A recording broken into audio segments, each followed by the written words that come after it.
Today we're talking about loneliness, but not the I need a friend kind of loneliness you see in movies. I'm talking about a silent, invisible pain that is literally rewiring your brain as you sit there. You might have a great life, a busy job, and a house full of people, but you still can't escape that gnawing feeling that you are completely invisible to the world. This isn't just a bad mood, it's a biological crisis. Most people believe loneliness is a personality flaw or a sign that you aren't likable. They think if you just put yourself out there, the pain will go away. But the good news is, there is a right answer, and it's not what you think. I've analyzed the neurological patterns of social isolation, and the results are consistent. Your brain isn't broken. It's actually doing exactly what it was wired to do. In this video, I'm going to break down the 5-step framework of why we feel this way and how to hack your own psychology to fix it. By the way, I'm Zach, and at Why We Wire, we believe that understanding your biology is the only way to master your life. I've spent years obsessing over how our nervous system dictates our behavior. Today, we're closing the loop on the world's most misunderstood emotion. Let's dive in. We often treat loneliness like a defect, therefore we hide it. But loneliness is actually a social hunger. Think about it this way. When your body needs fuel, it gives you the sensation of hunger. When it needs water, it gives you thirst. Therefore, when your body needs social protection, it gives you the pain of loneliness. This is a biological warning light. Thousands of years ago, being alone meant certain death. You couldn't hunt or defend yourself against predators alone.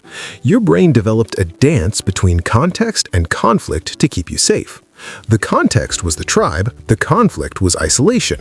But in the modern world, we can survive physically without anyone else. We can order food to our door, we can work from a laptop. Therefore, our brains haven't caught up to the technology.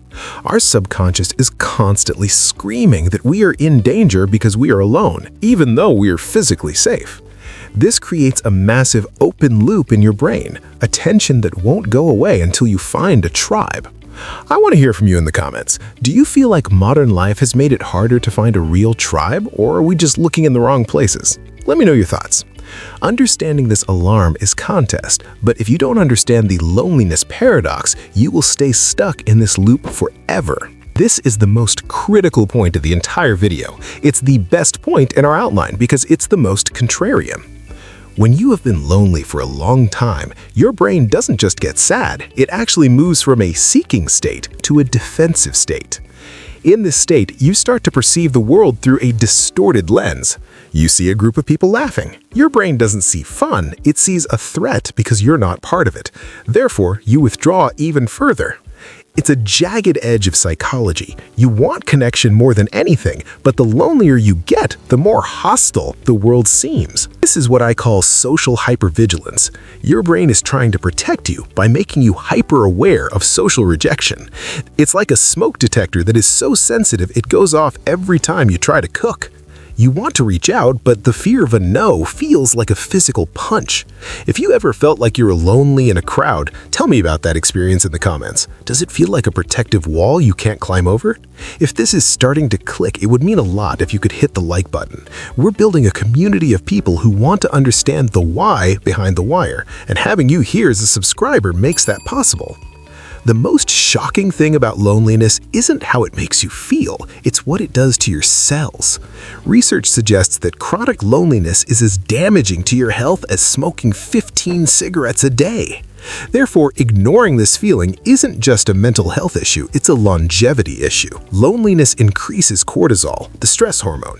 This puts your body in a state of constant inflammation. Imagine your body's a car. If you drive it at 100 miles per hour every single day without a brake, the engine is going to explode. Loneliness is the foot on the gas pedal.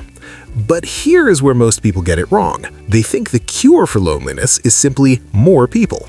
It's not. If you remember our previous video, you don't choose your partners, your nervous system does, you know that proximity doesn't equal connection. If you haven't seen that one yet, it explains the why behind why we feel lonely in a crowd. Because our nervous systems don't feel safe with the people around us. But that leads us to the biggest trap of the 21st century, the digital illusion. We are the most connected generation in human history. We have thousands of friends on Facebook and followers on Instagram, but we are also the loneliest. The reason for this is what I call the junk food of connection. Social media gives us the calories of social interaction without the nutrients. You see a like on a photo. It feels good for a second, but it doesn't close the open loop in your brain. So you keep scrolling, you keep looking for that hit of dopamine. If you've seen our video, Why Nothing Feels Exciting Anymore, the dopamine trap, you know that chasing these shallow hits actually makes you less capable of feeling joy. Because there is no eye contact, no shared physical space, and no vulnerability online, the social hunger never goes away. It's like eating a bag of chips when you need a steak. You're full, but you're still starving. Do you think social media has actually made us lonelier, or is it just a tool we're using wrong? I'd love to read your opinions below. Let's look at this through a different story lens. We often blame ourselves for loneliness, but have you ever considered the business and design of where you live? A less common lens is to talk about how modern architecture has destroyed the third place. Those spots like coffee shops, parks, or community centers where people naturally collide. We move from our private house to our private car to our private office. Therefore, we have to schedule connection. Connection has become a task on a to-do list rather than a natural part of our day. When connection becomes a chore, our brain views it as a cost rather than a reward. This is a profound shift in reality versus expectation. We expect to feel connected because we are busy, but the reality is our environment is designed for isolation. To fix this, we have to look at the last dab of our strategy, the actual rewiring process. So, how do we fix this? How do we finally close the loop? The answer isn't going to more parties, the answer is vulnerability. To stop feeling lonely, you have to be seen. But to be seen, you have to be willing to be rejected.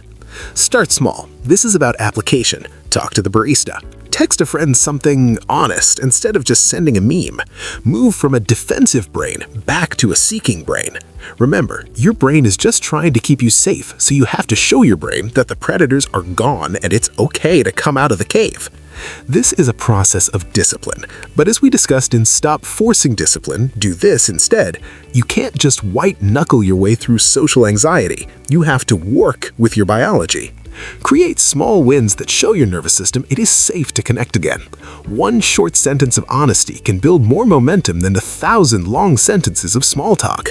We've covered the biological alarm, the paradox of the defensive brain, and the digital trap that keeps us starving for real connection. You aren't broken, you are human. And humans were never meant to walk this path alone. The reality is that your brain is wired for connection, and the pain you feel is just the last dab of a survival mechanism that served us for millions of years. If you found value in this masterclass on our biological wiring, please consider subscribing to Why We Wire. We're exploring the hidden scripts of the human mind every single week, and we'd love to have you in the room with us. Before you go, I have a final question for you. What is one small, vulnerable thing you can do this week to show your brain it's safe to connect? Let's start a conversation in the comments. I'll be down there replying to as many as I can. And if you're wondering how these same biological triggers affect your romantic life, you should watch You Don't Choose Your Partners, Your Nervous System Does, next. It explains the why behind who we let into our lives. Thank you for watching. Remember, you aren't just watching a video, you're learning how you're wired. We'll see you in the next one. Peace.